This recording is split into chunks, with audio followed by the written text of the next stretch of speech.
नमस्ते, good evening. आप सभी का इस राजयोग मेडिटेशन कोर्स के 8वें दिन में हार्दिक स्वागत है।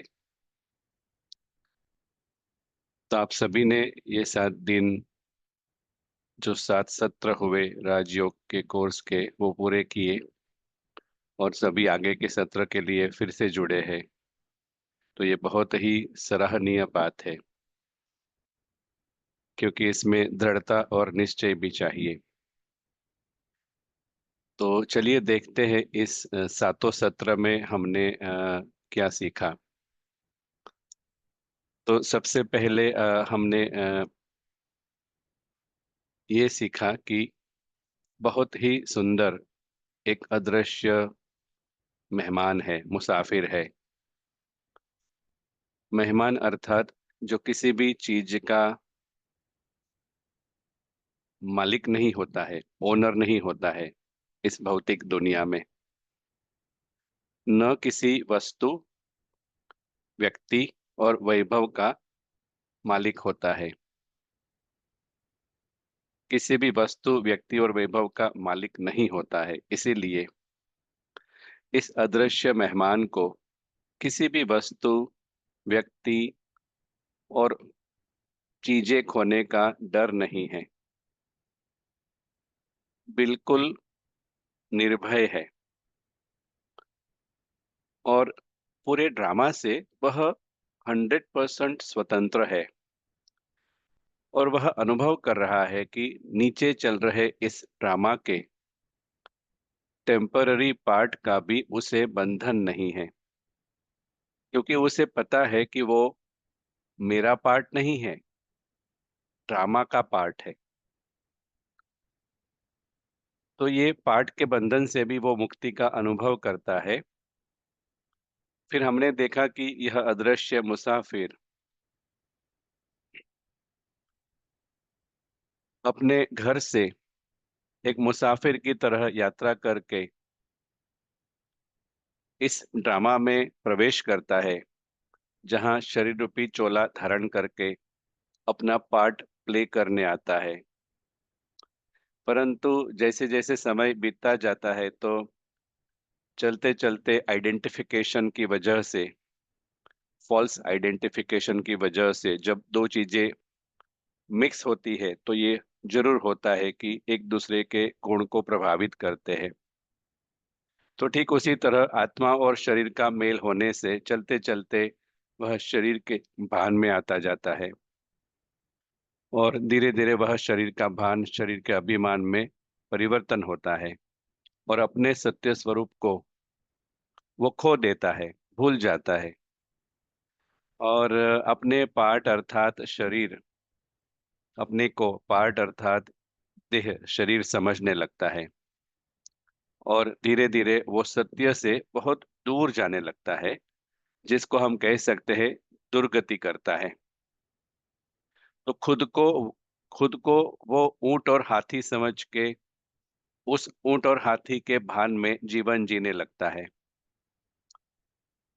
और तब जाके वो इस भौतिक दुनिया में फंसता जाता है। और वो जहां भी जाता है यात्रा के लिए, वास्तव में वो अदृश्य मुसाफिर है। भौतिक दुनिया में वो आता है, वो उसकी दुनिया नहीं है, फॉरेन वर्ल्ड है, पूरा पराई दुनिया है। तो ये यात्रा के लिए आया है, उसका घर यह नहीं है। तो ये परमधाम का रहने वाले सभी एक्टर्स वास्तव में एक अति सूक्ष्म बिंदी है, जैसे कि एक सितारे के स्वरूप में है। जैसे आकाश में सितारे होते हैं, ऐसे आकाश से भी परे एक आकाश है, वहां ये सारे सितारे एक्टर्स, सभी बेस्ट एक्टर्स है जो अपने पिता के साथ, परमात्मा के साथ परमधाम में रहते हैं। उनकी वह दुनिया है, वास्तविकता है। और सभी आत्माएं बेहद सुंदर है, रॉयल है, प्रिंस है, राजकुमार है और सभी जैसे भगवान के जैसे है, गॉड लाइक है। तो जैसे जैसे ड्रामा आगे बढ़ता रहा, वैसे वैसे हम देखते हैं कि यह अदृश्य एक्टर अपने को रोल समझने लगे और रोल के आधार पर भिन्न भिन्न फॉल्स आइडेंटिटी बनने लगी, जो वस्तु, व्यक्ति, वैभव, धन, उसके आधार पर फॉल्स आइडेंटिटी बनने लगी। और इसी वस्तु, व्यक्ति को वो मेरा मेरा कहने लगा और धीरे धीरे जिसको वो मेरा मेरा कहने लगा वो उसकी स्मृति का भाग बनने लगा और उसकी स्मृति विस्मृति होने लगी। और यह मेरा मेरा फिर मैंपन में, हद के मैंपन में परिवर्तित होने लगा। और यहाँ पर अलग अलग हद के मैं का जन्म होता है, जिसको हमने देखा कि रावण के भिन्न भिन्न सिर के स्वरूप में। और इस सारे झूठे मैं को अगर हम कंबाइन करते हैं, सभी फॉल्स आइडेंटिटी को जब हम कंबाइन करते हैं, इसको हम कहते हैं देह अहंकार, ईगो अथवा रावण। और फिर हमने ये भी देखा कि किस तरह से यह अहंकार, ईगो, जो वास्तव में आत्मा की उल्टी पोजीशन है, गलत पोजीशन है आत्मा अपने को ऊंट माना शरीर समझते हैं। तो इस गलत पोजीशन को उसको निकालने के लिए, क्योंकि आत्मा अपनी रॉन्ग पोजीशन में है, तो कुदरत यहाँ पर अपना रोल प्ले करती है विनाश फोर्सेस के द्वारा, दर्द के द्वारा इन आत्माओं को संदेश देती है कि निकालो इस झूठे मैं को, इस झूठे मैंपन को, और निकालो इस झूठे मेरे और मेरेपन को। और यही सारे झूठे मैं उसके आधार पर, जैसे हम कर्म करते हैं, इसी को ही विकर्म कहा जाता है, पाप भी कह सकते हैं। वास्तव में पाप है क्या? जो पराई दुनिया है, फॉरेन वर्ल्ड में, वहां पर हम क्लेम करते हैं कि ये मेरा है। तो सबसे बड़ा पाप यही हुआ कि हम अपने को ऊंट समझते हैं। कितने दुख से गुजर रही है, हमने देखा फिर सीता के बारे में, तो कितने दुख से ये गुजर रही है सभी सीताएं, आत्मा सीताएं इस रावण की, जैसे बताया था शोक वाटिका में, खास करके इस विनाश फोर्स की वजह से। लेकिन आत्माएं समझ नहीं पा रही है कि विनाश फोर्स का मतलब क्या है, शोक मना रही है। और ऐसे समय पर राम आता है इस सीता को बचाने, दुखों से छुड़ाने।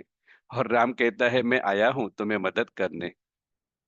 लेकिन सीता को जैसे हमने सुना कि सीता को पहला कदम उठाना पड़ेगा, क्या सीता रावण से मुक्त होना चाहती है? तो सीता के ऊपर इस राम ने निर्णय छोड़ा है।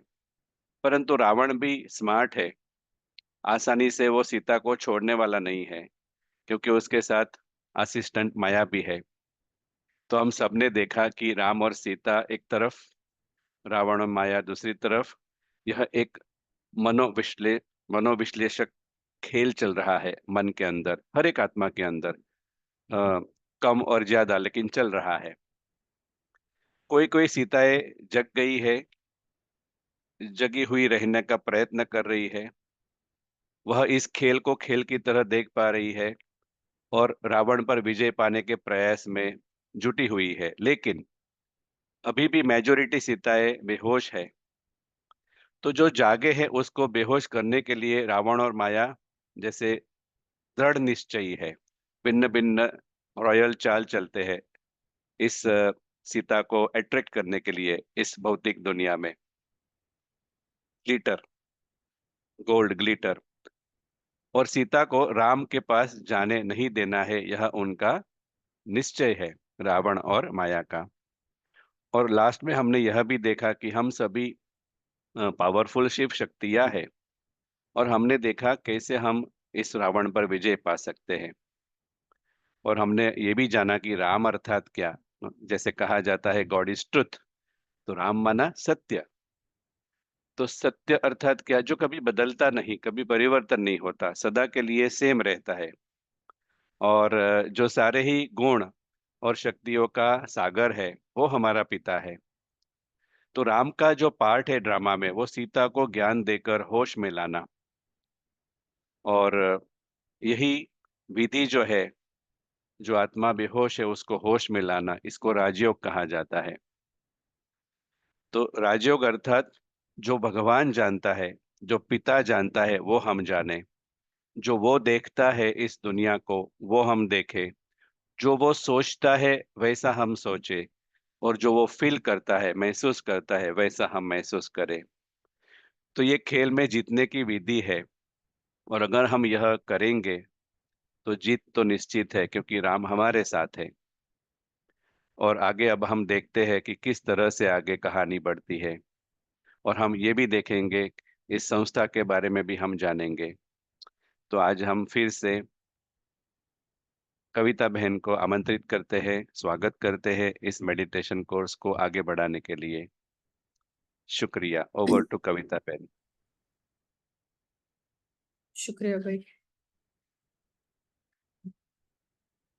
बहुत सुंदर जो है, हमने पूरे ही 7 दिन के कोर्स को कितनी सुंदरता से सार में सुना, समझा।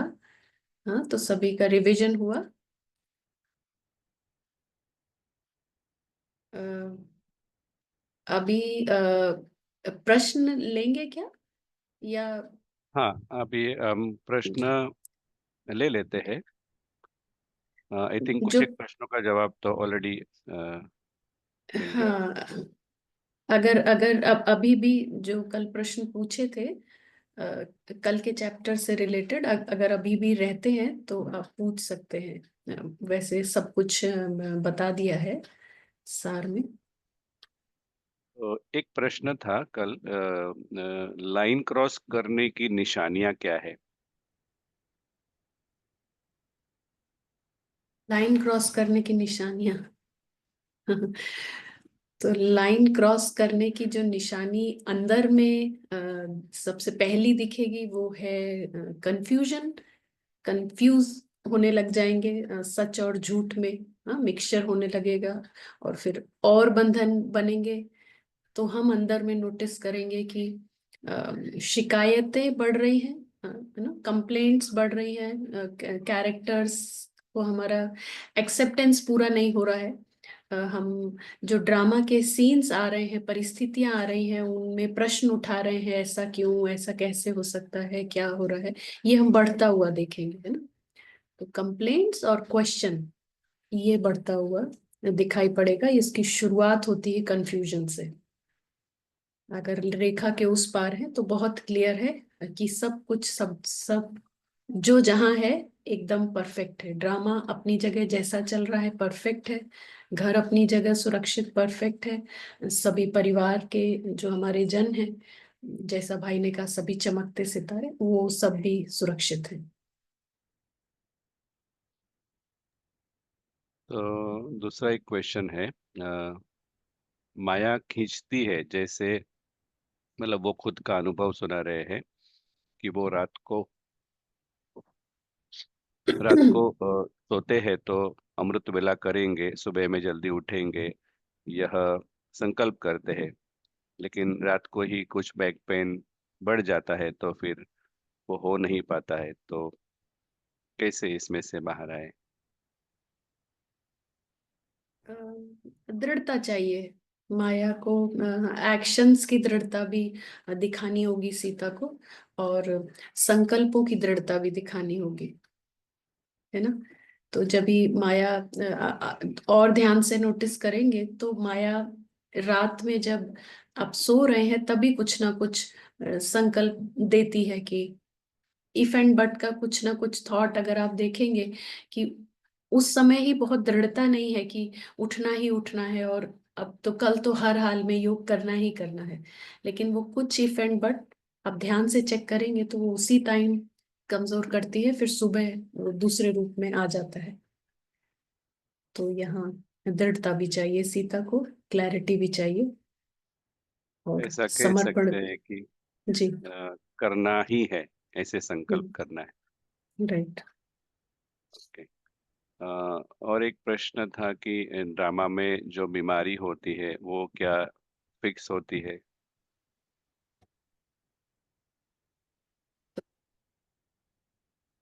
बीमारी तो हम देख रहे हैं ना कि हम ड्रामा को तो समझ ही रहे हैं, ये राज तो हम समझ रहे हैं, लेकिन सब कुछ इनवाइट कैसे कर रहे हैं, ये भी हमारे पास ऑप्शन है। हाँ, तो जैसे जैसे झूठी पहचानों में हम फंस रहे हैं, वैसे वैसे ही इस प्रकृति से सब चीजें हमारी तरफ आ रही हैं।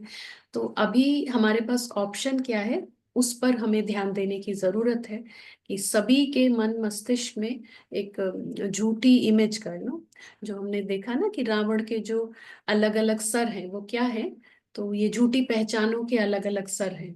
हाँ, मैं माँ हूँ, मैं डॉक्टर हूँ, मैं इंजीनियर हूँ, मैं अच्छा मकान हूँ, मैं अच्छा मेरा प्रॉपर्टी है, मैं कोई ऐसा ऐसा झूठी पहचाने हैं। मुझे ऐसा खाना पसंद है, मैं योगी हूँ, ये भी हो सकता है।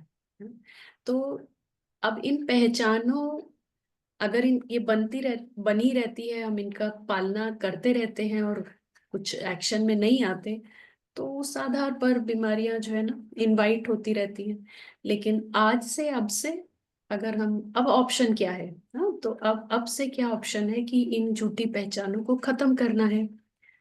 और रामायण कथा में यही बताया गया है कि एक एक सर पे काम करने से बहुत अच्छा है कि अ, रावण की नाभि पर तीर मारा था। ये रामायण का क्रक्स था कि वो राम, जैसे दिखाया है कि बार बार एक सर मारते थे वो फिर से लग जाता था। हाँ? तो यहाँ पर जो नाभि पर तीर मारना है ना, वो यही हमारी बिल्कुल मैजिकल प्रैक्टिस है कि आप 2-2 मिनट पूरा क्लीन, है ना, राम ये पूरे ड्रामा से एकदम न्यारे और प्यारे, उस प्यारी स्थिति को 2-2 मिनट भी रजिस्टर करेंगे, तो वो जगने लगती है आत्मा। फिर हमको देखना भी नहीं पड़ेगा कौन कौन सा हेड है और कहाँ कहाँ क्या है, वो सब अपने आप जैसे कि खत्म होने लगेंगे। हमें एक एक सर को पहचानने की भी जरूरत नहीं है, तो क्यों ना हम डायरेक्ट उधर काम करें। हम्म, फिर यात्रा में ये तो जरूर है कि थोड़ा थोड़ा हमें समझ में भी बीच बीच में आता रहेगा, कुछ फीलिंग आएगी तो वहाँ हम नोटिस भी कर सकते हैं कौन सी आइडेंटिटी है। बट अगेन विधि वही है कि हम उधर जितना पुरुषार्थ बढ़ाते जाएंगे, सारे सर अल्टीमेटली खत्म होने हैं। जीरो रावण हमारा लक्ष्य है। जी शुक्रिया। तो दो और क्वेश्चन है, लेकिन उसका आई थिंक जवाब आ गया है, फिर भी हम जस्ट उनको बता देते हैं। एक था रावण और माया एक ही है, तो ऑलरेडी डिस्कस किया कि नहीं वो अलग है। तो रावण जैसे एक फॉल्स आइडेंटिटी है और माया जैसे इसकी असिस्टेंट है, उसको बनाए रखने में, उसको सस्टेन करने में। और एक और क्वेश्चन था माया को हैंडल कैसे करना है। तो जैसे ऑलरेडी बताया था कि एंटीडॉट क्या है। माया कहती है डिले करो, तो राम कहता है कि अभी अभी नहीं तो कभी नहीं, तो वो उस तरह से हमें हैंडल करना है। ठीक है, तो आई थिंक प्रश्न खत्म हो गए हैं, तो आप अभी सेशन को कंटिन्यू कर सकते हैं। Thank you. और यहाँ पर जैसे हमने बात की थी ना कि डेली राम की स्टडी भी है, जिसको हम स्पिरिचुअल स्टडी कहते हैं। तो उसमें डेली राम की एडवाइसेस आती हैं, डायरेक्शंस आते हैं, वो बहुत मदद करते हैं कि माया को, जैसे हमारे वो रिफ्रेश होते रहते हैं, है ना। तो सीता फिर माया के ट्रैप में आ सकती है, उसके जाल में फंस सकती है।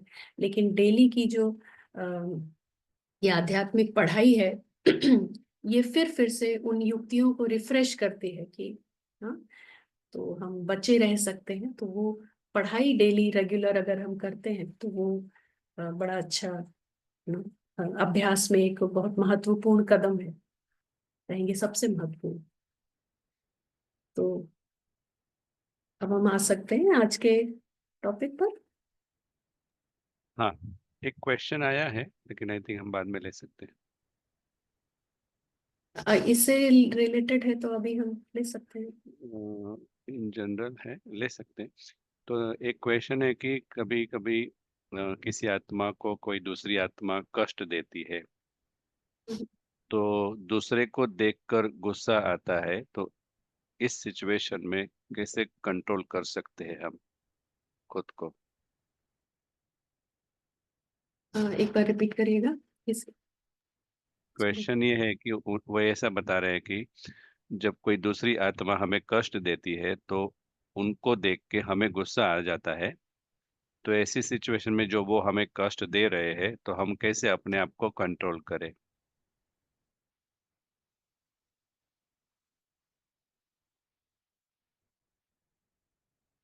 तो कष्ट महसूस ही इसीलिए हो रहा है क्योंकि हमारे पास जो है ना रावण का एक कोई ना कोई सर है।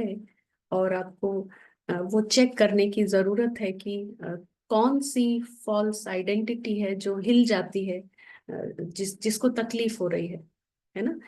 यहाँ पे बहुत सुंदर समझने की बात है कि आत्मा को कभी तकलीफ नहीं होती है। आत्मा किसी भी तरह की तकलीफ से परे है ना। उसका स्वभाव ही सदा हर्षित रहना। लेकिन तकलीफ किसको हो रही है?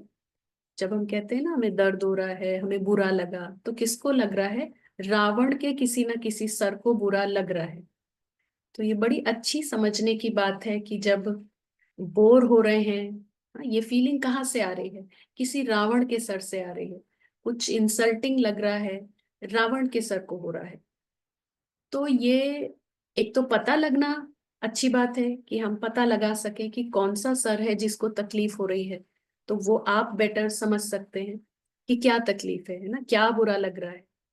जैसे आपने कहा कष्ट दे रहा है कोई, तो किस तरह की बात है आप खुद उसमें चेक कर सकते हैं कि किस चीज का बुरा लग रहा है। ऊंचा बोला है, गलत बोला है, या किसी आपकी रूटीन पे कुछ बोला है, किस बात पर।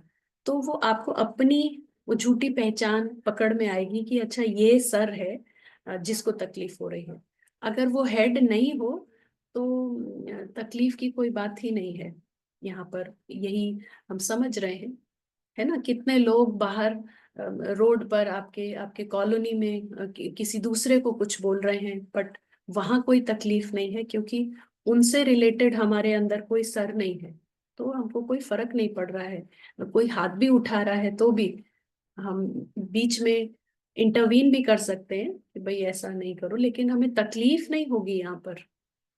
तकलीफ सफरिंग सिर्फ तब है जब हमारे पास खुद के पास रावण का कोई सर मौजूद है। तो यहाँ सबसे अच्छी समझने की बात यही है कि जब भी हर्ट हो रहा है, इंसल्ट हो रहा है, कुछ बुरा लग रहा है, कुछ बोर हो रहे हैं, तो आप ये समझो कि बड़ी अच्छी दिशा में काम हो रहा है कि रावण की सर्वाइवल पर बन आई है। माना आत्मा को तो कुछ नहीं हो सकता, आत्मा अविनाशी है, आत्मा बिल्कुल सेफ है, सुरक्षित है। लेकिन ये फीलिंग्स रावण को तकलीफ दे रही है। आप समझे? यानी जो दूसरे पाले का व्यक्ति है, यानी हमारे जो ओपोनेंट पार्टी है, उसको कुछ कुछ हो रहा है। तो कितनी बढ़िया बात है कि हम भी, हमारा टारगेट भी है कि रावण मर जाए, जीरो। और ड्रामा की तरफ से भी उसी पर ही वार आ रहा है। आप समझे? तो ये कितनी बढ़िया बात है कि हमारा जो लक्ष्य है उसमें ड्रामा हमको बाहर से मदद कर रहा है। यानी दोनों ही टारगेट रावण पे ही कर रहे हैं। तो कोई ना कोई रावण का सर है जो जो जिसको गुस्सा आ रहा है, जिसको तकलीफ हो रही है, दर्द हो रहा है, रोना आ रहा है। हर हर बात जो फीलिंग्स है ना, ये झूठे इमोशंस क्यों कहे जाते हैं? क्योंकि ये सारे इमोशंस ही रावण के हैं, है ना। तो crime, some head is in panic, वो रो रहा है। तो आप देख सकते हैं कि अच्छा अब बड़ा हो गया, अब इसको चाहिए चाहिए, जिस दिन नहीं मिला तो अब बैठ के रो रहा है। हाँ, तो आप बात कर सकते हैं कि आप, तुम्हारी वैसे भी छुट्टी है, मैं भी, है ना। The soul, the invisible traveller is also after Ravana. उसको भी लक्ष्य यही है। और ड्रामा की भी मदद मिल रही है। कोई व्यक्ति उस सर के पीछे पड़ा रहेगा जब तक हमारा खत्म नहीं होगा। प्रकृति से कोई सीन परिस्थिति बनी रहेगी जब तक वो सर खत्म नहीं होगा। और व्यक्ति की तरफ या परिस्थिति की तरफ ध्यान, कोशिश करें कि अगर बहुत बहुत चैलेंजिंग अब्यूजिव ऐसा नहीं है, तो हम कोशिश करें कि अपने ही अंदर अंदर काम करना है तो वहां फोकस रखें। क्योंकि हमारे पास बहुत सारे एग्जाम्पल हैं कि लोग जगह बदलते हैं, कहीं जाते हैं, फिर उनका अनुभव है वो बताते हैं कि जैसे हमारे घर पे जो सेम नेचर का चैलेंज था, अभी ऑफिस में वही मिल रहा है। वही जहां पर वो शिफ्ट हुए, ट्रांसफर हुए, नेबर उसी तरह का है। तो यानी कि लोग उसी नेचर के किस लिए मिल रहे हैं? क्योंकि वो आइडेंटिटी हम यहाँ लेके घूम रहे हैं। तो इस दुनिया के किसी भी जगह हम छोड़कर जाएं, तो लेकिन किसी ना किसी व्यक्ति के रूप में वो आता रहेगा हमारे सामने। हाँ, चाहे ऑफिस, चाहे फ्रेंड, चाहे कोई और व्यक्ति। तो इसीलिए हमारे को जगह बदलने या वो वाले थॉट्स को एंटरटेन नहीं करना है, लेकिन इसी बात पे रहना है कि अब इस आइडेंटिटी को ही छोड़ देना है ना। और अल्टीमेटली हम सबका यही रिजल्ट है, चाहे कहते हैं ना हुक और बाय क्रुक। मतलब हम खुद नहीं छोड़ेंगे तो ये ड्रामा हमसे बहुत बुरी तरह से वो छीन लेगा वो आइडेंटिटी। तो उसको पकड़ने की, उसको सेफ रखने की कोई जरूरत नहीं है। हम जितनी जल्दी समझ जाएं कि छोड़ देने में ही हमारा फायदा है, आत्मा के पंख उतनी जल्दी आएंगे, उतना जल्दी वो उड़ान भरेगी। तो बाकी हिम्मत रखिए, पुरुषार्थ करेंगे, हाँ, तो धीरे धीरे चेंज जरूर आएगा। आप बल देखेंगे, और अ, जो भी नाम है, नाम रूप है, हाँ, तो जो अदृश्य आत्मा है उसको भी वो क्या कहेंगे, उसको भी नाटक का हिस्सा देखें कि एक व्यक्ति है, कड़वा बोल रहा है, दूसरे को कष्ट हो रहा है, ये सब नाटक में चल रहा है। मगर जो अदृश्य यात्री है, हाँ, वो परम पिता परमात्मा, जैसे भाई ने कहा, हम उनके बच्चे हैं, वो फ्री है, स्वतंत्र है, उसका कुछ भी नुकसान नहीं है, वो आनंदित है इसी सेकंड। तो ऐसा अभ्यास करेंगे, जल्दी आप निकल आएंगे इससे। हाँ, बाकी शुभकामनाएं हैं आपको, आप आगे बढ़ें, जीते इस परिस्थिति को। तो आते हैं आज के टॉपिक पर। और आज का टॉपिक जो है वो अ, इस अभी तक हमने क्या देखा कि ये जो है ना, ये दुनिया है, स्थूल दुनिया है, और यहाँ पर जो ये अदृश्य मुसाफिर है, ये एक मुसाफिर है, तो जरूर मुसाफिरी भी होगी। हाँ, तो यात्रा पे आता है ये, और इसकी यात्रा किसी ना किसी पॉइंट पे शुरू होती है, और फिर किसी ना किसी पॉइंट पे 100% गारंटी खत्म भी होनी है। हाँ, तो एंट्री है इस दुनिया में और फिर एग्जिट है। लेकिन ये जो अदृश्य मुसाफिर है, अ, ये ऐसे एक जन्म की यात्रा नहीं है, लेकिन इसमें लाइफ के कई एपिसोड्स हैं। माना इतने में रमेश, कभी सुरेश, कभी रमा, कभी सीता, कभी गीता, तो ऐसे तमाम सारे पार्ट इसी अदृश्य मुसाफिर ने अलग अलग मास्क पहने हैं और यात्रा की है। तो इस पूरी यात्रा में नियम है इस संसार का कि आत्मा कुछ वर्णों से गुजरती है। माना उसकी जो अंदर की स्टेज है, वो विभिन्न वर्णों से। तो वो हर एक के लिए नियम है, हर आत्मा जो यहाँ पर आएगी वो उन वर्णों से होकर के उसको गुजरना ही गुजरना है। ठीक है, तो इसको हम कहेंगे स्पिरिचुअल सोशियोलॉजी। समाज में हम देखते हैं अलग अलग लोग, तो आज का जो टॉपिक है उससे हम समझ पाएंगे। और बहुत इंटरेस्टिंग है ये ऑब्जर्व करना कि कौन किस वर्ण में चल रहा है।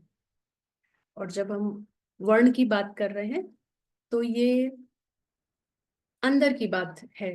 हाँ, यानी कि अदृश्य मुसाफिर किस स्टेज में है, ये उसकी बात है। ये बाहरी अ, किस परिवार में जन्म लिया है उसकी बात बिल्कुल भी नहीं है। तो यहाँ सबसे पहले हम देख रहे हैं ब्राह्मण वर्ण। हाँ, तो ये आत्मा की स्टेज है। और ये जो वर्ण है ना, ये किस आधार पर इन वर्णों के नाम रखे हैं? क्योंकि अ, ये आत्मा की वो स्टेज है जिसमें कोई विशेष ऊर्जा चलाती है जीवन को। ना, जो हमारा जीवन चल रहा है वो किसी ना किसी एनर्जी से चल रहा है। लेकिन एनर्जी हमेशा सेम नहीं है। तो जब ब्राह्मण वर्ण है तो एनर्जी क्या होगी, आप टाइप कर सकते हैं। फिर दूसरा वर्ण है डेटी, है ना। तीसरा वर्ण है डेटी माना देवता, ब्राह्मण देवता वर्ण है। क्षत्रिय वर्ण है, ये वैश्य वर्ण है, मर्चेंट। और शूद्र वर्ण है ना। और अंत में जो है ना, कौन सा वर्ण होगा, या आप देखो कैसे। तो ये गिरावट जैसे ना, शूद्र के बाद फिर क्या होगा, असुर। तो यहाँ कोई जवाब है, ब्राह्मण वर्ण। हाँ, आप जो आप लौकिक में भी ब्राह्मण देखते हैं, एक समय था ब्राह्मण, बहुत टाइम पहले जो होते थे। तो क्या लगता है उनकी, उनके जीवन में आप क्या देखते थे कि क्या चीज इंपॉर्टेंट थी। हाँ, तो वही माना कहेंगे जब थोड़े सच्चे ब्राह्मण थे। अभी तो बहुत अ, मिलावट हो गई है। तो लेकिन क्या विशेष अ, आकर्षण उनके जीवन में देखते थे, तो वही ऊर्जा उन्हें चलाती है।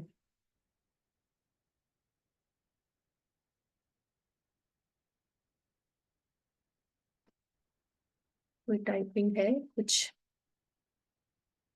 तो हम यहाँ पर देखेंगे कि ब्राह्मण वर्ण जो है वो नॉलेज, ज्ञान की ऊर्जा जो है इस वर्ण को चलाती है ना। पहले जो ब्राह्मण होते थे उनका धन वगैरह से कोई आकर्षण नहीं था, लेकिन ज्ञान, उनके पास एक झोला रहता था और उसमें कुछ कुछ भी है ना, ज्ञान की बातें हैं, ज्ञान की किताबें हैं, ऐसा लेके वो चलते थे।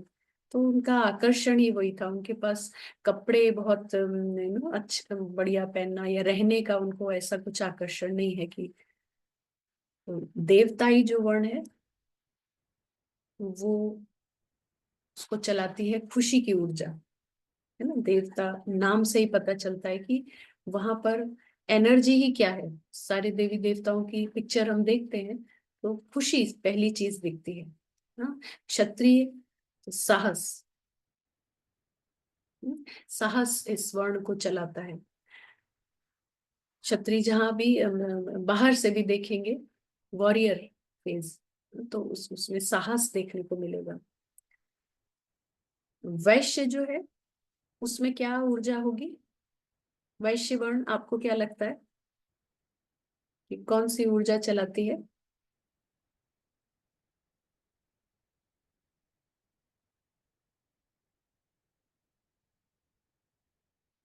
और शूद्र और असुर। वैश्य में एक जवाब है आराम। हम्म, सही जवाब है। तो ये जो वैश्य वर्ण है इसमें आराम पसंद है ना। तो हर चीज का आराम चाहिए। शूद्र वर्ण में क्या चाहिए, तो शूद्र की जो ऊर्जा है अंदर से अभी क्या हो चुकी है, आलस की ऊर्जा है, इनको आलस चला रहा है। और असुर तो इनको दुख चला रहा है ना, अभी नेगेटिव में चला गया है। जो ग्राफ है ना वो नेगेटिव में चला गया है, तो ऊर्जा जैसे बची ही नहीं है, तो दुख चला रहा है।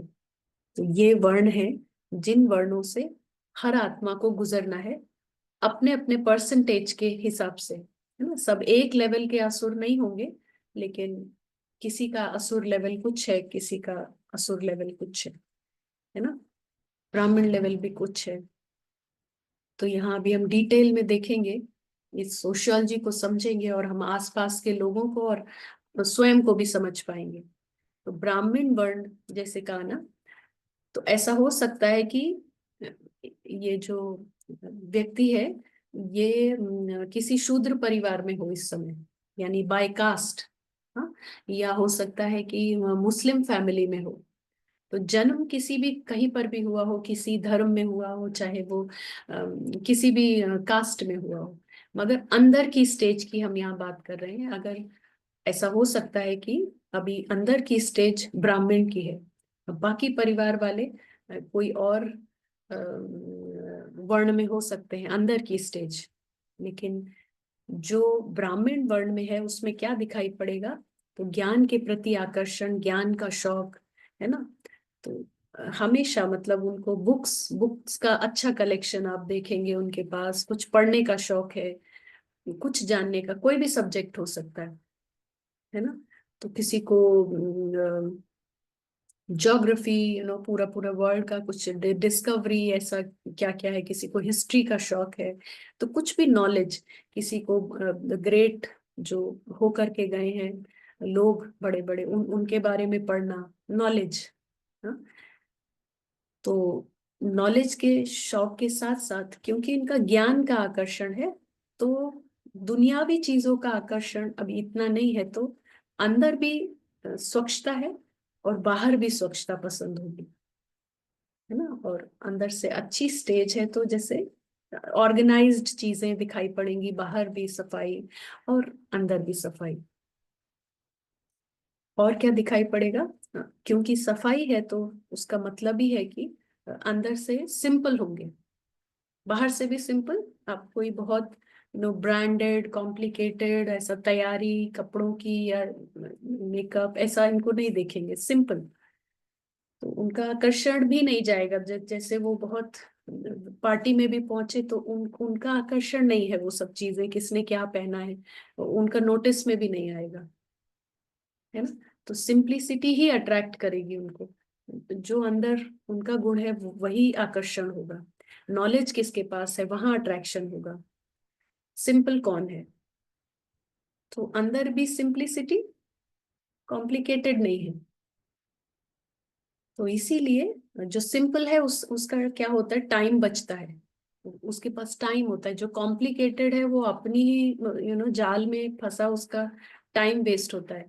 तो जिसके पास टाइम भी है, सिंपल भी है, एनर्जी बची है, वो सर्विस करता है किसी ना किसी हिसाब की। तो समाज सेवा, चाहे वो हॉस्पिटल्स, अगर पैसा है तो हॉस्पिटल बनाएगा, अपने लेवल का सेवा। एनजीओज में चाहे एनजीओ खोले या एनजीओ से जुड़ करके कुछ सेवा, समाज की सेवा, स्कूल बनाना, गांव में मदद करना, एजुकेशन के लिए पढ़ाई बच्चों की हो, ऐसा कुछ सर्विस, कुछ ना कुछ करना।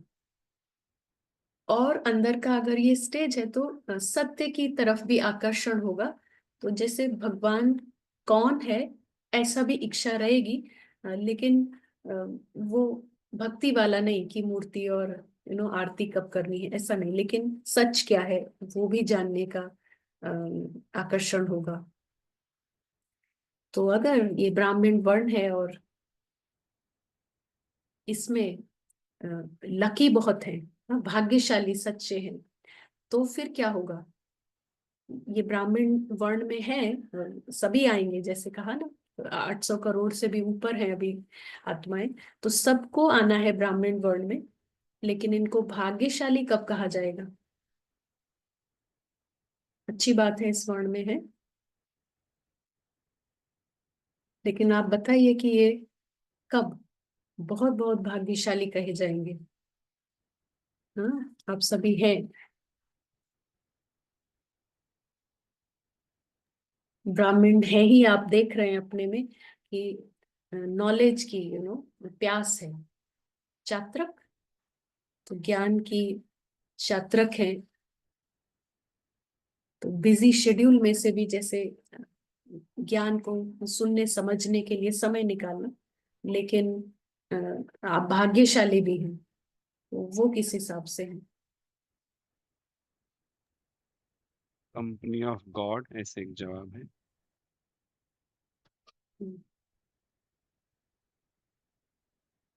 तो सही जवाब है। अगर तो ये हर तरीके के नॉलेज का शौक है, लेकिन ब्राह्मण वर्ण में कोई है और उसको सत्य ज्ञान मिलता है, रावण को खत्म करने का ज्ञान मिलता है। हाँ, जो हमारी सच्ची पहचान है उसको जगाने का और रावण को जीरो करने का ज्ञान मिलता है अगर, तो फिर कहा जाएगा कि ये बहुत भाग्यशाली है। हाँ, ब्राह्मण वर्ण में जैसे कहा ना, 800 करोड़ से भी सभी लोग आने हैं कभी ना कभी, कभी ना कभी। मगर जिनको ये ज्ञान मिल जाए ना, तो उसको हम स्पिरिचुअल, सच्चा आध्यात्म ज्ञान कहेंगे। क्योंकि एक ही फोकस रहता है कि जो तुम हो अदृश्य यात्री। उसी पोजीशन में आने पर ही एक ही फोकस है, विस्तार की बातें नहीं है। हाँ, कि ऐसे हुआ वैसे हुआ, ज्ञान तो बहुत है संसार में, लेकिन क्या वो रावण को खत्म करने में मदद कर रहा है? तो स्पिरिचुअल नॉलेज अगर मिलती है, तो वहां से सेल्फ प्रोग्रेस, आत्मा का कल्याण शुरू होता है। हाँ,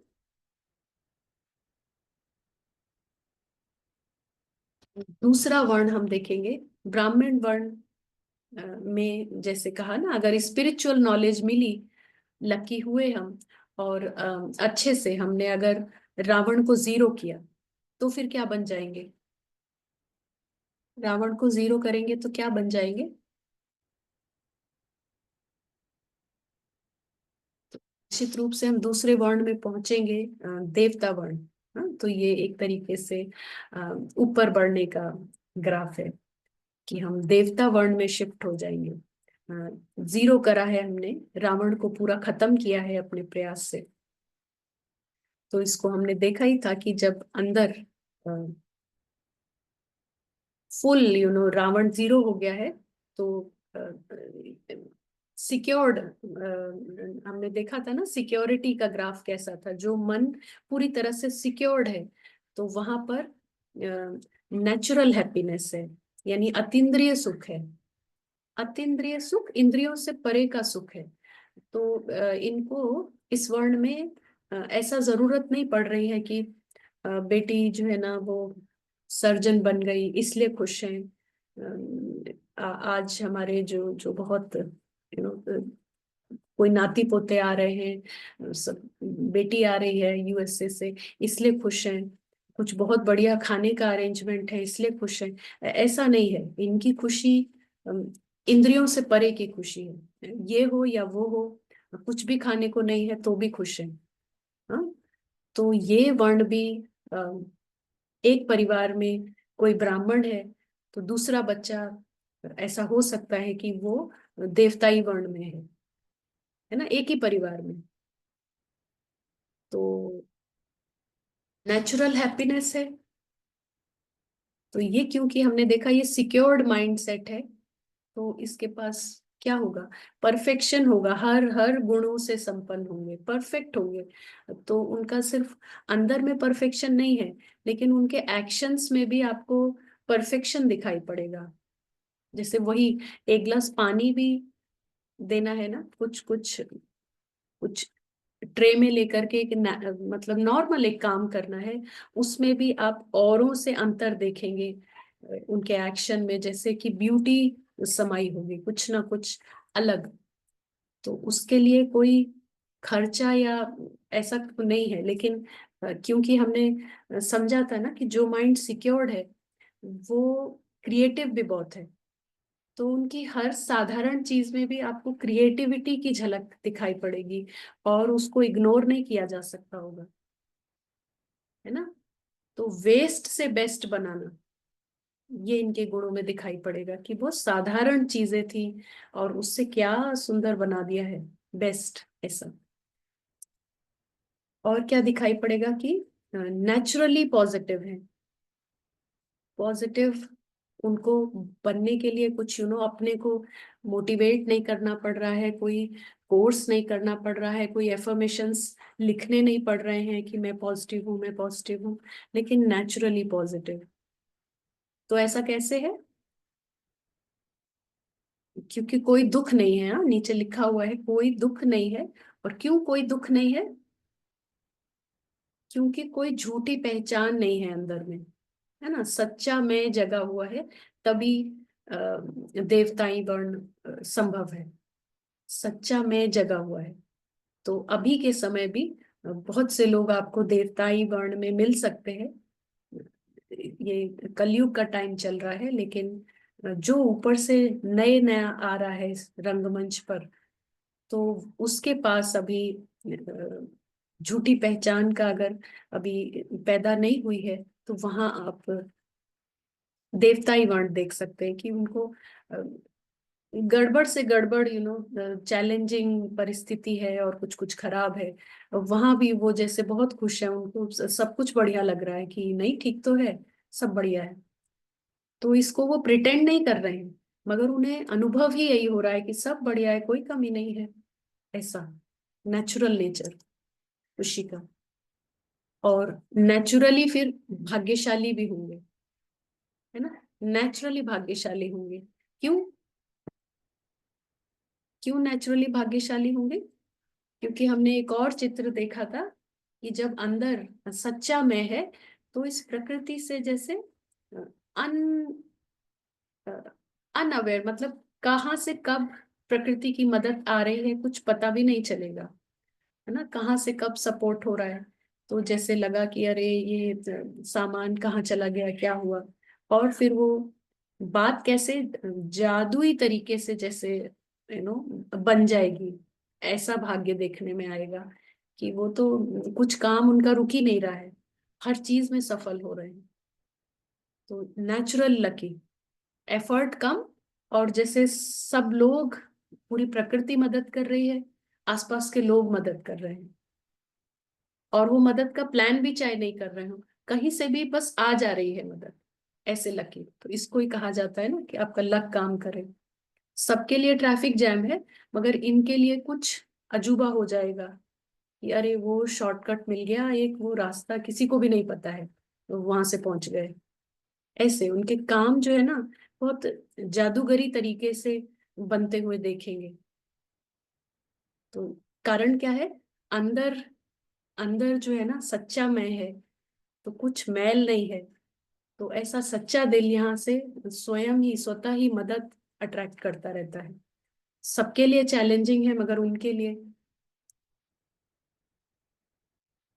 ऐसा जो वर्ण में है, तो उसकी कंपनी बड़ी अच्छी रहेगी, है ना। उनको कोई भी दोस्त बनाए अगर, आपको पता लगता है आपके आसपास आपको कोई दिखाई पड़ रहा है कि इस वर्ण में है, तो हाँ जो पॉजिटिव है बहुत। जैसे एक हमने किया ही था ना एक चैप्टर की, कंपनी कितना मैटर करती है, संग का रंग जरूर चढ़ता है। तो ऐसा कोई दिखता है, हाँ, तो आप बेस्ट कंपनी कर सकते हैं। इस वर्ण में जो है तो वो क्या करता है, आपके अंदर का भी बेस्ट पार्ट जगाएगा। हमारे अंदर भी बहुत सारी झूठी पहचान है, मगर इस तरह की कंपनी में आप 5 मिनट भी रुकेंगे, तो वो सारी झूठी पहचानें जैसे स्वतः ही मर्ज हो जाएंगी, और आपके अंदर का जो सबसे खूबसूरत हिस्सा है वो इमर्ज होगा। आप समझे? यानी कि जो असुर वाले फेज में भी है, वो भी ऐसे संग में उनके अंदर का भी सारा जो कड़वापन है ना, वो मर्ज हो जाएगा उस टाइम।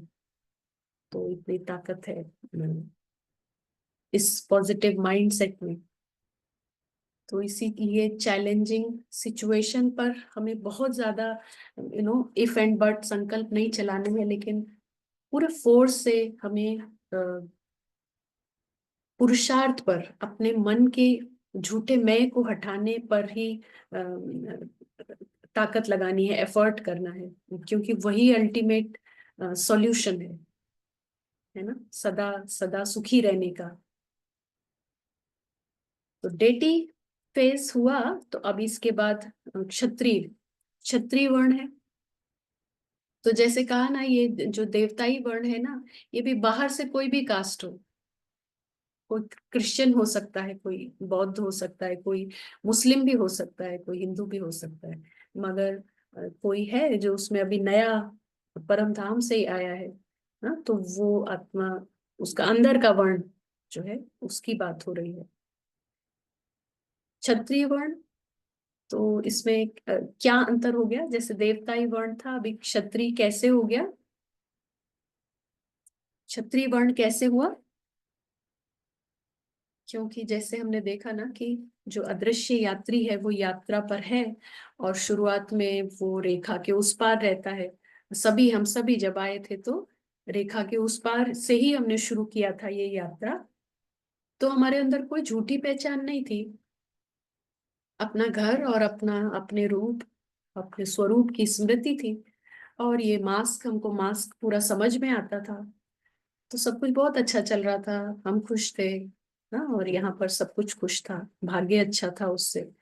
लेकिन जैसे कहा कि रावण के पैतरे हैं अच्छे, हाँ, यहाँ पर बहुत आकर्षण है नए नए। तो कहीं ना कहीं कंफ्यूजन से, कुछ आकर्षण से हम रेखा क्रॉस कर देते हैं। और जब रेखा क्रॉस करते हैं तो फिर क्या होता है? तो फिर क्या होता है? कोई ना कोई झूठा मैं पैदा हो जाता है ना। ये हमारा है शुरुआत में। शुरुआत में तो रहा होगा सच्चा में, मान लीजिए ये था। लेकिन फिर बाद में क्या हो गया?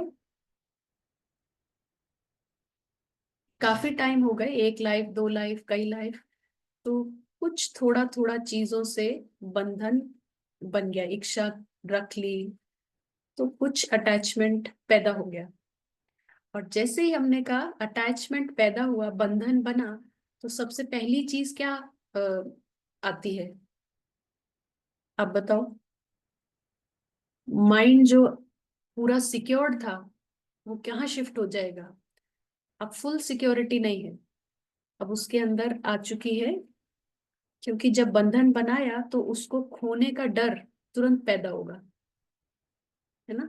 दो चीज से भी बंधन बनाया, तो जो चीज बंधन बनाया कि ये मेरी है, तो उसको खोने का डर अपने आप ही पैदा हो जाएगा। तो जैसे ही खोने का डर पैदा होगा, फिर क्या होगा? क्या होगा? तो बंधन क्योंकि कम है, तो इसीलिए ये जो हल्का सा भी डर पैदा हुआ है, थोड़ा सा भी, तो अब जो एनर्जी का लेवल हैप्पीनेस था, अतीन्द्रिय सुख, वो नहीं रह गया है। ठीक है, अभी अतीन्द्रिय सुख नहीं रह गया है, तो फिर एनर्जी का लेवल क्या हो गया है? आप बताओ। खुशी से डाउन होकर के अभी हैप्पीनेस का लेवल क्या हो गया है? इसको हटाते हैं।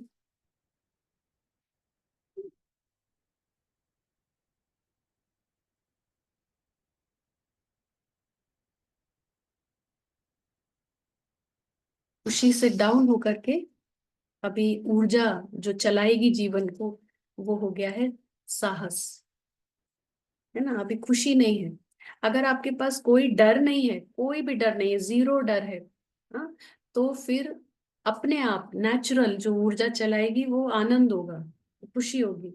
लेकिन जैसे ही डर की एंट्री हो गई, तो अब खुशी भी गायब, माना पूरी नहीं, लेकिन अब खुशी मेन ऊर्जा नहीं रह गई है। तो वो जो थोड़ा बंधन बनाया है, उसके लिए अब साहस कि इसको खोना नहीं है। तो साहस की ऊर्जा काम करेगी, और चार्जिंग है अभी, आत्म अभिमानी तो है, लेकिन साहस ही जीवन को चलाएगा। तो उस साहस में क्या क्या मतलब, कैसे खुशी को लाएंगे? अल्टीमेट जो गोल है वो खुशी पाने का ही है ना। आप देखेंगे हमारा जो अल्टीमेट गोल है ना, वो खुशी ही है। तो एक स्टेज है, एक वर्ण ऐसा है जहां पर खुशी नेचुरल है, अंदर से खुशी है। कोई भी काम कर रहे हैं, वो चाहे बर्तन धुल रहे हैं, डस्टिंग कर रहे हैं, और चाहे कठिन से कठिन काम कर रहे हैं, पहाड़ पर चढ़ाई कर रहे हैं, तो भी वो खुश हैं। लेकिन यहाँ पर खुशी चाहिए, मगर वो खुशी कैसे मिल रही है? पहले साहस है, पहले कुछ रिस्क लेना है, कुछ जोखिम, जोखिम उठाएंगे जीवन में। चाहे जान चली जाए। जोखिम उठाने का क्या मतलब है? कि चाहे हमारी जान चली जाए, लेकिन हमको ये तो करना ही है। तो ऐसा रिस्क टेकिंग इनके अंदर अभी है। तो उतना नहीं है कि मैं शरीर हूँ, आत्माभिमानी तो है। तो इसीलिए डेथ का कोई डर नहीं है, मरने का कोई डर नहीं है। तो लेकिन उनको खुशी कहाँ से मिलती है? जब वो कुछ रिस्क लेते हैं, जीतते हैं, नो साहस दिखाते हैं, तब खुशी मिलती है। कंपटीशन करते हैं, है ना। तो घोड़े से कहीं पूरा कोई बड़ा नाला पार करना है, कहीं दौड़ के किसी जगह पहुंचना है, पहाड़ पर कौन पहले पहुंचेगा। तो ऐसी जगह पर जहां रिस्क भी उठाना पड़ रहा है, साहस भी दिखाना पड़ रहा है, और कंपटीशन में पहले कौन पहुंच रहा है, तो वहां से इनको खुशी मिलती है, वो ऊर्जा चलाती है। अल्टीमेट गोल खुशी ही है, मगर खुशी मिल ले कैसे, तो ये है कंपैरिजन है ना। तो जहां पहुंचे आप देखते हैं क्षत्रिय जो पहले थे, क्षत्रिय वर्ण भी था उनका, और अंदर की स्टेज भी जो है ना क्षत्रिय ही थी। तो वो कोई भी राज्य, कुछ भी एरिया कब्जा करेंगे, है ना, तो कंपटीशन है, अननेसेसरी अटैक करो चलो बगल वाले राज्य में, जबकि ऐसा हो सकता है कि आप अपने राज्य में खाओ पियो और दूसरा राजा जो है अपने राज्य में। लेकिन नहीं, उनको करेज दिखाना है, उनको आराम से रजाई ओढ़कर नहीं सोना है, तो उनको कुछ होते रहता है, चलो बगल के राज्य में अटैक करें, और अटैक करने के बाद फिर वो सब कब्जा करने के बाद वहां अपना झंडा लगाना। हाँ, तो रूलिंग कुछ एडवेंचर और डोमिनेशन का जैसे होगा, कि ये मेरा है सिद्ध करना, उसी की ही खुशी है ना, कुछ कुछ नया खोजना, एडवेंचर करना। तो ये वर्ण अभी भी आपको देखने को मिल सकता है ना। बहुत से लोग जो आप सुनते हैं ना न्यूज में, किसी ने वो चैनल क्रॉस किया, पूरा पार किया किसी ने एक बार में वो वाला माउंट एवरेस्ट तक चढ़ गए, हाँ, टांगे भी कटी हुई थी, फिर भी ये कर लिया। कैसे किया? तो अंदर में क्षत्रिय वर्ण था, तो साहस भी था, पूरा पता था कि जरूरी नहीं है ऊपर तक पहुंचेंगे, बीच में भी डेथ हो सकती है, किसी को पता भी नहीं चलेगा कौन कब गए क्या हुआ, है ना। तो माउंट एवरेस्ट तक कितना मुश्किल है, ऑक्सीजन भी कम है, और बर्फ भी होगी, और कितने चैलेंजेस होंगे रास्ते में, लेकिन फिर भी जाना है। हाँ, तो ये जुनून होना, रिस्क लेना, एडवेंचर, कुछ नया करना है। तो आप देख रहे हैं यहाँ एनर्जी बहुत है, मगर हैप्पीनेस, नेचुरल हैप्पीनेस नहीं है, कुछ इंद्रियों से करके फिर खुशी है। ठीक है ना। इनको डोमिनेट करने में मजा आता है, रूल करने में मजा आता है, और बिना फाइटिंग के, जैसे कोई चीज आसानी से भी मिल सकती है ना, लेकिन इन्हें आसान काम नहीं पसंद है। आओ युद्ध करें, आओ मुकाबला करें, ऐसा अंदर का होगा, क्योंकि एनर्जी है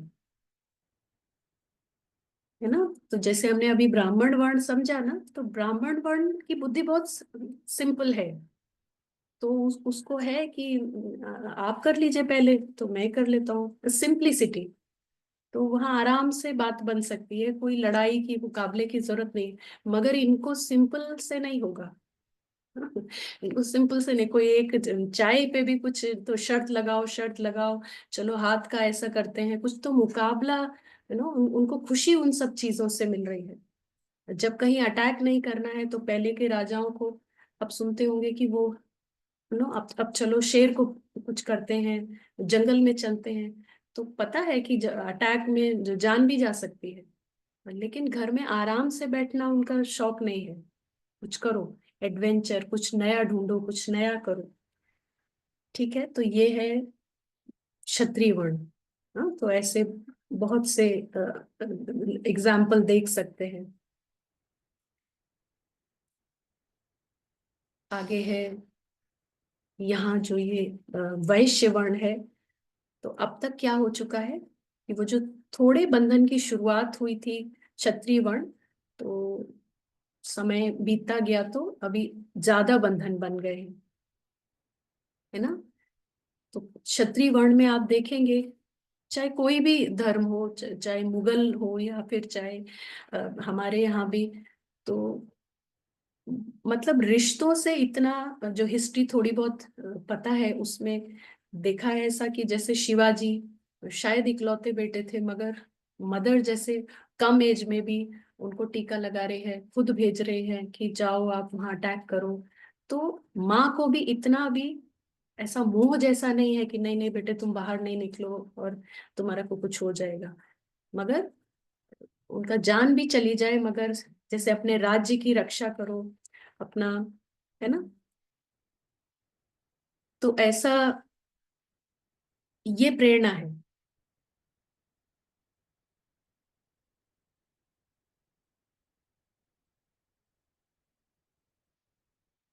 तो वहां पर ये प्रेरणा है। लेकिन यहाँ की ऊर्जा क्या हो गई है, ज्यादा बंधन बन गए हैं, माना रिश्तों से भी अ, अच्छा स्ट्रॉन्ग बॉन्डेज हो गया है ना, बंधन कड़े हो गए हैं।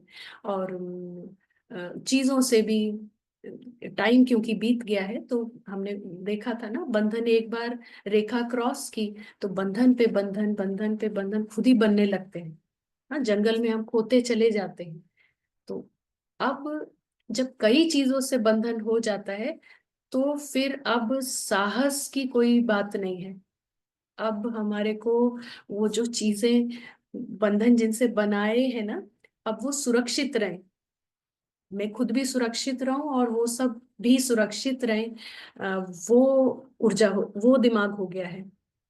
तो सुरक्षित कैसे रहेंगे, वो समझ में आता है कि जितना पैसा होगा, जितना चीजें होंगी, तो ये सब सुरक्षित रहेगा, मेरा बेटा सुरक्षित रहेगा, मेरी वाइफ सही रहेगी, और हम बाई चांस बीमार पड़ गए तो पैसा होना चाहिए, तो हमारा पूरा परिवार सुरक्षित रहेगा। और बड़ा घर ले लेते हैं तो हम आराम से रहेंगे तो सुरक्षा रहेगी।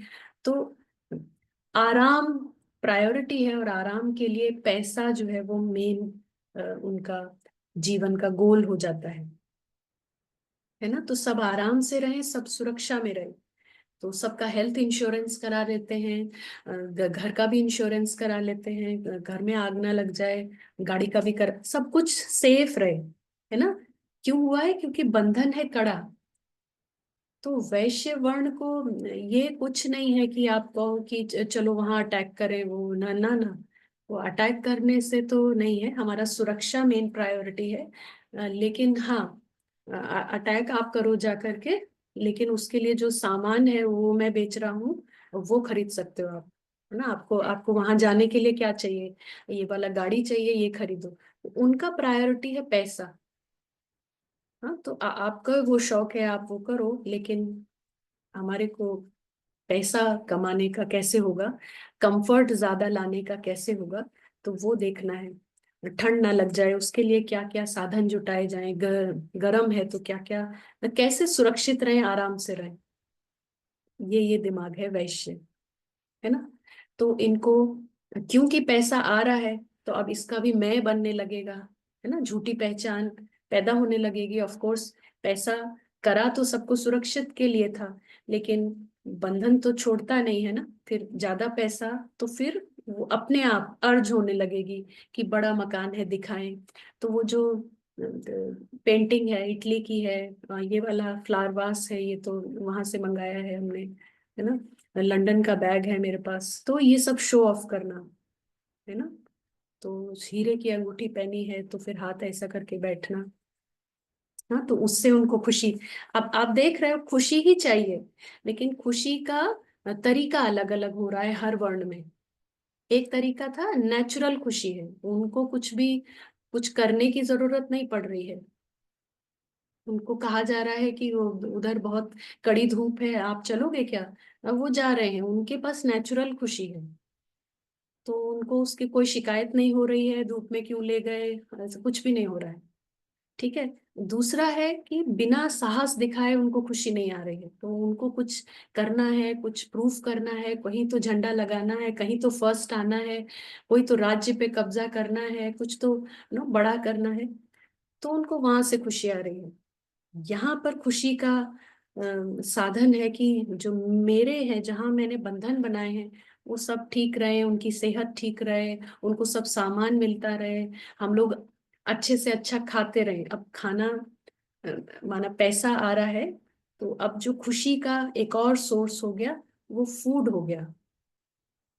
हाँ, तो खाना का टेस्ट में अब जैसे आसक्ति हो जाएगी कि कुछ फ्राइड, आज कुछ पूड़ियाँ बनाओ, आज कुछ ऐसा करो, छोले बनाओ, ये तो ये खुशी के लिए।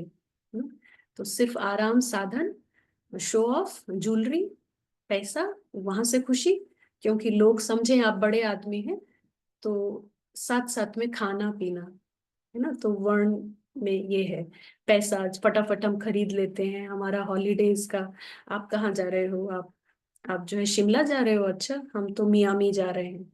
तो उनका वहां से खुशी है, सिर्फ जाना नहीं है लेकिन बताना भी है ना, शो ऑफ भी करना है। तो खुशी उनका दोनों सोर्स से है, घूमेंगे वो तो है ही, लेकिन फिर वहां की पिक्चर्स भी डालेंगे, सो दैट सब उसमें देखें कि अरे ये लोग मियामी घूमने गए हैं। तो खुशी का मतलब सोर्स आत्मा को चाहिए, उसका गिरावट हो रहा है वर्ण का, तो ये तरीके यहाँ पर निकल कर आते हैं और बंधन बन जाते हैं। फिर तो क्या हो जाता है कि बंधन बंधन इतने, तो ऊर्जा ही जैसे खत्म हो गई है। तो अब कोई ऊर्जा रह नहीं गई है, तो आलस ऊर्जा है। तो जितना सोने को मिलता है इनको उतनी खुशी मिलेगी, है ना। कोई कुछ कहे ना, आराम से लेटे रहें, है ना। तो अभी के जो जोक्स आते हैं ना विंटर्स के, तो वो ऐसे दिखाते हैं कि रजाई, तो कुछ हाथ भी ना हिलाना पड़े। तो ये जैसे कि ज्यादातर वर्ण अभी शूद्र ऐसा चल रहा है। लेजीनेस जो है ना, आलस की ऊर्जा सिर्फ शरीर की नहीं है, लेकिन मेंटल डलनेस भी हो गई है, क्योंकि जहां इतनी सारी झूठी पहचान हो जाएगी तो थॉट्स का वेस्टेज बहुत हो जाएगा, है ना। और कंफ्यूजन का परसेंटेज आप सोचो कितना हो जाएगा, एक ये भी मैं है, एक वो भी मैं है। तो कोई चीज का क्लैरिटी नहीं रहेगी कि क्या करें, क्या करें, सबसे राय लेते फिर रहे हैं।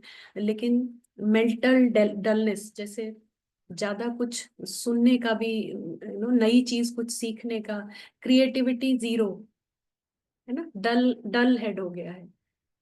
तो कुछ सुनने का, नया समझने का, नया करने का, वो सब उमंग उत्साह जीरो हो चुका है। तो उनका खुशी ही यही है कि हम लेटे रहें और काम होता रहे, कोई हमें रिमोट से, हमारा पर्दे भी रिमोट से खुल जाएं, और सब बेल कोई बजाए तो दरवाजा भी रिमोट से खुल जाए, ऐसा कुछ इंतजाम हो जाए तो अच्छा है ना। तो और खाना भी बनाना ना पड़े ऐसा, तो ये वर्ण जितना मेजोरिटी में हम समाज में देखेंगे, तो इसीलिए आप देखो ये सब इंस्टेंट फूड जो आ रहा है ना, कुछ बनाना ना पड़े, कुछ माना ऊर्जा बची ही नहीं है कि हम, वैश्य वर्ण में हमने क्या देखा, अगर उन्हें खाने का शौक है तो एफर्ट करने का भी है, कुछ नया आज ये करेंगे तो मेहनत भी करने का है। मगर यहाँ अ, खाना तो चाहिए, डिजायर्स तो बहुत हैं, ये मिल जाए वो मिल जाए, लेकिन करना भी कुछ ना पड़े। तो इसीलिए बनी बनाए पैकेट्स अभी आने लगे हैं। जैसा समाज में मेजॉरिटी वर्ण होता है, वैसा ही मार्केट में सप्लाई आने लगता है। तो बने बनाए पराठे, पैक्ड आइटम्स जिसको कहेंगे, तो बने बनाए, बस आपको तवे पे, उसमें ऐड ही यही आता है, 2 मिनट में नूडल्स। तो दो, तो हमारा माइंड अब ये सुनना चाहता है कि 1 मिनट में क्या हो जाएगा, कुछ भी हाथ भी ना हिलाना पड़े तो क्या हो जाएगा। तो ऐसे माइंड को मार्केटिंग उसी हिसाब से होती है। इंडल्जेंस रहेगा फिर, जैसे ना बंधन क्योंकि बड़े होते जा रहे हैं, और डिजायर्स हम समझ ही नहीं पा रहे हैं कि ये रावण की भूख है जो बढ़ती जा रही है, और चाहिए और चाहिए। तो इंडल्जेंस, उसमें जो आसक्ति है वो बढ़ जाती है। तो फिर जैसे पेशेंस जीरो हो जा रहा है ना, धीरज नहीं रह जा रहा है कि जल्दी लाओ। जैसे देखा ना आप, इसी माइंडसेट का फायदा उठाते ये सब है कि आपका जो पिज्जा है वो कितना 5 मिनट में पहुंच जाएगा, 10 मिनट में पहुंच जाएगा। तो बेचारे जो डिलीवरी बॉय है उनका चाहे एक्सीडेंट ही हो जाए, मगर इसी माइंडसेट को मार्केट किया जा रहा है कि फटाफट। क्योंकि अब हमें हर, जो शूद्रा माइंडसेट है ना, उसको सब कुछ फटाफट चाहिए। तो नाम है जेप्टो, है ना, ब्लिंकिट, तो ब्लिंक करते ही ये लीजिए। तो ये माइंडसेट के लिए स्ट्रेटजीज बनाते हैं कौन, कौन बनाते हैं आप बताओ। शूद्र माइंडसेट पे कौन रूल कर रहा है, वैश्य वर्ण। वैश्य वर्ण को पैसा कमाना है, तो वो मार्केटिंग की स्ट्रेटजीज बनाते हैं कि ये जो शूद्र वर्ण में है इनका क्या क्या वीकनेस आ गई है। तो हम ऐसा कुछ आदत लगाते हैं इनको, जिससे ये और बंधन में बनते चले जाएं, है ना। तो टीवी चलती रहेगी और पॉपकॉर्न भी इस साइड सोफे में एक बना हुआ है जहां आप पॉपकॉर्न का अपना लगा लो, और इस साइड बना हुआ है जहां पेप्सी का आप लगा लो, तो बैठ के खाओ पियो। ये सब शूद्रा माइंडसेट को और फीड करके रावण को और बड़ा करने का यहाँ सब प्लान चल रहा है। और अगर हमें ज्ञान नहीं है तो हम समझते हैं कि वाह बहुत अच्छा सब हो रहा है, बहुत अच्छा। तो लेकिन शूद्रा को जितना फीड करेंगे तो अगला वर्ण बहुत बुरा, बहुत जल्दी हमें देखने को मिलेगा कि हमारे अंदर अब असुर बड़ा हो रहा है। जितना हम ये एडिक्शन बनाते जाते हैं तो ये हम देखेंगे कि नेगेटिव होता चला जा रहा है माइंडसेट। और जैसे कि दुख लेना और दुख देना, ये स्थिति आ जाएगी अंदर की, है ना। तो ऐसा जो माइंडसेट बन जाता है तो उसके साथ कितना भी अच्छा सिचुएशन हो ना, वहां भी वो कुछ ना कुछ ढूंढ लेगा दुखी रहने का तरीका और दुख देने का तरीका और नेगेटिव में बने रहने का तरीका, क्योंकि वो उसी लूप में फंस गया है अब। तो उसको आप, तो आप समझे ये जो असुर है ना, ये देवता का जस्ट ऑपोजिट है। तो आप एक असुर और एक देवता को एक साथ रख दो और दोनों सेम एनवायरनमेंट में हैं, बाहर से सब परिस्थितियां सेम है, लेकिन देवता के लिए जैसे सब कुछ अच्छा है, ये भी अच्छा है, अरे वाह इंतजाम भी बहुत अच्छा है, सब है। हाँ, चाहे बहुत क्राइसिस का एनवायरनमेंट हो। और असुर के लिए तो फिर पूछना ही नहीं है, अगर क्राइसिस का एनवायरनमेंट है तो वो तो सब कुछ उपस्थित है तो भी उसको आप दुखी ही देखेंगे। हाँ, क्योंकि रावण ने पूरा फुल ओवर पावर कर लिया है, तो अब वो चाह के भी कुछ कर नहीं पा रहे हैं, ये स्थिति हो जा रही है ना। तो एनीवेज, लेकिन आत्मा तो न्यारी प्यारी है, उसका वही स्वभाव है। तो हर एक का एक थ्रेशोल्ड लाइन है, जैसे कि एक एक रेखा है जहां पर जाके आवाज होगी कि बस बहुत हो गया। हाँ, तो एनफ इज एनफ टाइप की एक लाइन है हर एक के उसमें। तो वहां से फिर उसको बाउंस बैक करना है ना। तो कितने भी एक्सट्रीम नेगेटिव हो गए, लेकिन ये सब क्या खेल चल रहा है, ये सब रावण का खेल चल रहा है। आत्मा फिर भी सुरक्षित है। तो जहां से वो ठान लेती है फिर से कि अब बहुत हो गया, मुझे अब फिर से बाहर आना है, तो अगला फेज फिर से कौन सा हो जाएगा, फिर से ब्राह्मण फेज हो जाएगा। अब वो कुछ ना कुछ ज्ञान सीखेगा, कुछ मेडिटेशन सीखेगा, क्योंकि बहुत नेगेटिव हो गया है, अब तकलीफ हो रही है। हाँ, तो वो विधियां निकालने लगेगा और आत्मा फिर से ज्ञान से अपने को वहां से निकाल लाएगी। हाँ, तो ब्राह्मण और फिर से डेटी फेज। तो ये एक साइकिल है। तो अभी तक में कोई प्रश्न है तो पूछ सकते हैं, अपना प्रश्न टाइप कर सकते हैं यहाँ पर। हम एक एग्जाम्पल भी समझ सकते हैं। जो बड़ा कार्य होता है ना, तो उसको जैसे हमारे यहाँ भारत में पहाड़ से एग्जाम्पल देते हैं कि अरे तुमने कौन सा पहाड़ उल्टा दिया, या तुम कौन सा पहाड़ पे चढ़ गए। तो पहाड़ चढ़ने का ही अगर हम उदाहरण लें तो जो देवता वर्ण वाला है, जिसको हमने बोला सिक्योर्ड माइंड है, तो इतना बड़ा उसका कोई काम भी नहीं है उसको। लेकिन आप कहेंगे पहाड़ पे चलेंगे, कोई और टाइम भी है तो भी, तो वो बड़े मतलब खुशी से साथ जाएगा और खुशी से ही साथ वापस आएगा। और उसका जैसे कहीं कोई जिक्र नहीं है, क्योंकि कुछ वर्णन करने का कोई कारण नहीं है। वो खुशी पाने के लिए भी गया भी नहीं था, और तो उसको वहां जाकर या आकर कुछ नहीं मिला है, लेकिन खुशी खुशी गया और खुशी खुशी आ गया, तो जैसे कुछ हुआ ही नहीं। वो इस स्टेज पे है, इस स्टेट पे है। लेकिन अगर क्षत्रिय पहाड़ पर चढ़ेगा, वो चढ़ेगा जरूर, उसको उसको ऑफर मिलेगा तो वो तुरंत वो भी कहेगा कि क्यों नहीं, बिल्कुल। तो लेकिन वो अपना कुछ लोगों को बता के जाएगा, तैयारी से जाएगा वहां अपना, जो भी अगर उसका कोई संस्था है कुछ, अपना झंडा लगा कर आएगा कि मैं यहाँ पहुंचा। हाँ, दो तीन लोग और हैं तो उसको पहले पहुंचना है, ये भी उसके अंदर रहेगा। हाँ, तो ये तरीका है। और फिर वो आ करके चाहेगा कि अब मेरा ये सब, मेरी जो जीत है इसकी चर्चा करो। पहले के राजा वगैरह ना अपने राज्य में ऐसे लोगों को रखते थे जो कि उस राजा की तारीफ में कुछ लिखें। ऐसा ऐसा पहले का सिस्टम था। तो क्षत्रिय वर्ण फिर चाहता है कि जो मेरे साहस के जो कारनामे हैं ना उनका आप वर्णन करो, बताओ सबको।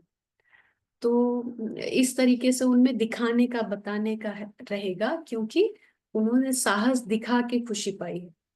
हाँ, तो उसका वर्णन भी होना चाहिए। तो अगर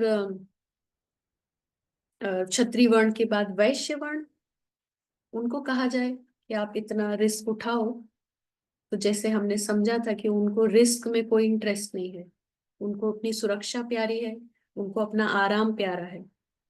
तो वो क्या करेंगे, कोई भी खतरे का काम है तो आप बेशक करो, लेकिन क्या क्या करेंगे वहां अपना, कि कोई काउंटर खोल देंगे, मैगी बिक रही है ना, पहाड़ के बीच बीच में कहीं कुछ इंतजाम है, टिकट वहां पर आपको हेलीकॉप्टर से पहुंचा सकते हैं आपको अगर चाहिए तो पैसा कैसे कमाए वो रहेगा वैश्य वर्ण का उद्देश्य। और वैश्य वर्ण के बाद शूद्र, तो उनको तो बिल्कुल भी इंटरेस्ट नहीं है। उनको तो आप जब भी उनके घर जाएंगे तो ज्यादातर चीजें डिसऑर्गेनाइज्ड और सब फैली हुई देखेंगे, और वो सोफे पे बैठे हैं और इधर चाय का कप रखा है, कॉफी का, और चिप्स के पैकेट पड़े हैं कई सारे, तो चॉकलेट और ये सब माहौल आप देखोगे।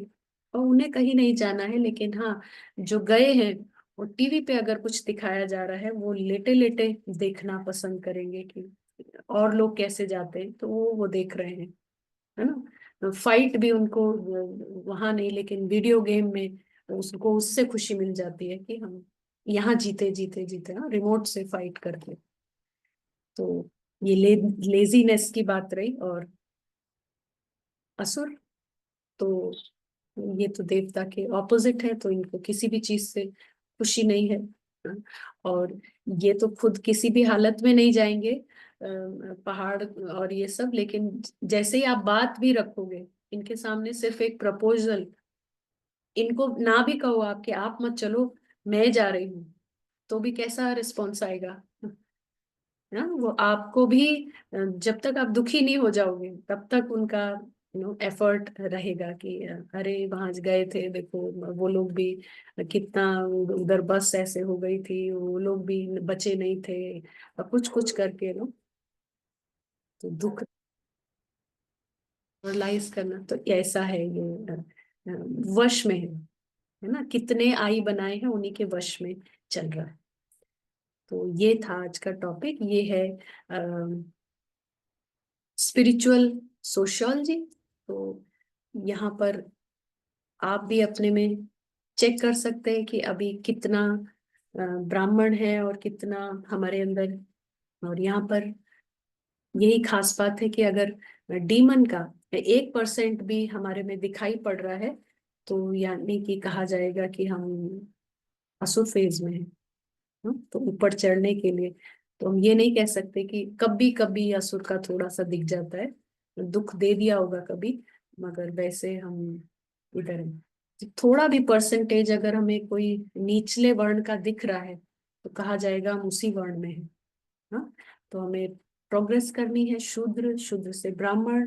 तो अभी हम ज्ञान सुन रहे हैं तो हमने ब्राह्मण वर्ड में एंट्री ले ली है 100%, है ना। और अब बस इस ज्ञान को जितना हम सुनते जाते हैं तो उतना सिंप्लिसिटी, क्लेनलीनेस सब धीरे धीरे आता जाना है, और हम फिर वहां से हम जंप करेंगे देवताई वर्ण में, है ना। तो कोई प्रश्न नहीं है तो हम, समय भी हो गया है। वैसे समय हो गया है तो मे भी हम जिस थोड़ा सा सार में जैसे आपने बताया कि अ, हर आत्मा ऐसे अलग अलग समय पर अलग अलग वर्ण से गुजरती है, माना उनकी एनर्जी होती है, ब्राह्मण की, वैश्य की, शूद्र की। तो ऐसे अनुभव हो रहा था कि अगर ये किसी को समझ में आए तो ज्यादातर दूसरों को देख के जो हमें प्रश्न उठता है कि वो ऐसा क्यों कर रहा है, अ, हम उनको सिखाते हैं कि एक्सेप्ट करो, वो कर नहीं पाते हैं। लेकिन हमें लगा कि ये अगर किसी को पता चलता है तो एक्सेप्टेंस करना, लोगों को एक्सेप्ट करना इजी हो जाएगा, कि हमें पता चलेगा कि ये इस वर्ण से गुजर रहे हैं, हम भी कहीं ना कहीं गुजर के ही आए हैं। तो हम भी कुछ जैसे बहुत अलग नहीं है, हर एक की एक जर्नी है। तो ऐसा एक अनुभव हुआ। तो मे भी हम आज इतना ही रखते हैं। तो अ, कल मिलेंगे। ओम शांति। ठीक है, ठीक है। ओम शांति।